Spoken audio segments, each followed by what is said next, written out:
চট্টগ্রাম বন্দরের নিয়ন্ত্রণ ঘিরে আবারও উত্তেজনা চরমে, কারণ দেশের সবচেয়ে লাভজনক টার্মিনাল এনসিটি এখন বিদেশি অপারেটরের হাতে যাওয়ার পথে।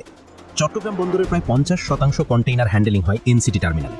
2007 সালে নির্মিত এবং ধাপে ধাপে যন্ত্রপাতি সংযোজন সহ এই টার্মিনালের মোট খরচ দাঁড়িয়েছে 2700 কোটি টাকা। এত লাভজনক টার্মিনাল, আর এখানেই শুরু থেকেই চলছে দ্বন্দ্ব। রাজনীতিবিদদের চোখ, ব্যবসায়ীদের চোখ, যেন সবাই চেয়েছে নিয়ন্ত্রণ।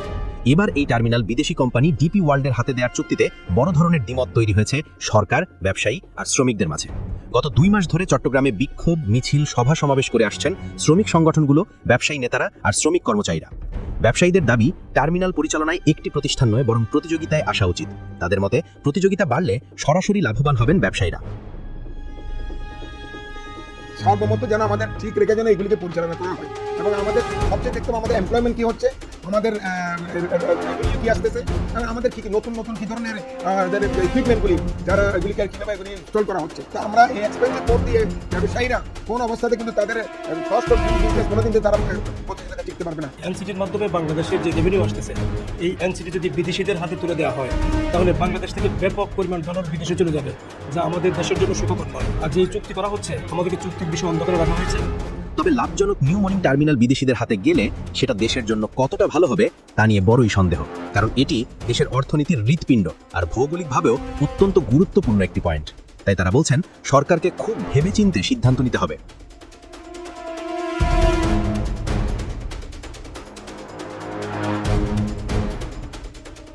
লাভবান হবো সেইগুলো সুনির্দিষ্টভাবে যদি পলিসির মধ্যে চলে আসে, এবং আমাদের যারা বন্দর ব্যবহারকারী আছেন, যারা জাহাজ পরিচালনা করছেন। বন্দর ব্যবহারকারীদের মতে, লালদিয়া টার্মিনাল বা বে টার্মিনাল নতুন করে করতে হবে, সেখানেই প্রয়োজন বিনিয়োগ। নিউ মোরিং টার্মিনালে অত বড় বিনিয়োগের দরকার নেই। তারা অভিযোগ করছেন, বন্দর কিভাবে বিদেশি অপারেটর পরিচালনা করবে তার কোনো স্পষ্ট নীতিমালা নেই। ফলে মাশুল বৃদ্ধি আর অপারেটর নিয়োগ নিয়ে দ্বন্দ্ব কেবল বাড়ছেই। বিদেশি অপারেটরের হাতে বন্দর তুলে দেওয়ার প্রতিবাদে শনিবার চট্টগ্রাম প্রেস ক্লাবের সামনে শ্রমিক সংগঠনগুলো ঘোষণা দিয়েছে শ্রমিক কনভেনশন। তবে বন্দর কর্তৃপক্ষ এবং সরকারের দাবি একটাই, বিদেশি অপারেটরের হাতে গেলে বন্দরের সক্ষমতা বাড়বে, আন্তর্জাতিক মান, ব্যবসায়িক প্রতিযোগিতা সবকিছুই বহুগুণ বৃদ্ধি পাবে। এদিকে 30 জুলাই এনসিটি পরিচালনায় বিদেশি কোম্পানির সঙ্গে চুক্তি নিয়ে রুল দেয় উচ্চ আদালত। আর বৃহস্পতিবার শুনানি শেষে মামলা নিষ্পত্তি না হওয়া পর্যন্ত চট্টগ্রাম বন্দরের নিউ মোরিং কন্টেইনার টার্মিনাল নিয়ে চুক্তির সকল কার্যক্রম বন্ধ। হাইকোর্টের সরাসরি নির্দেশ।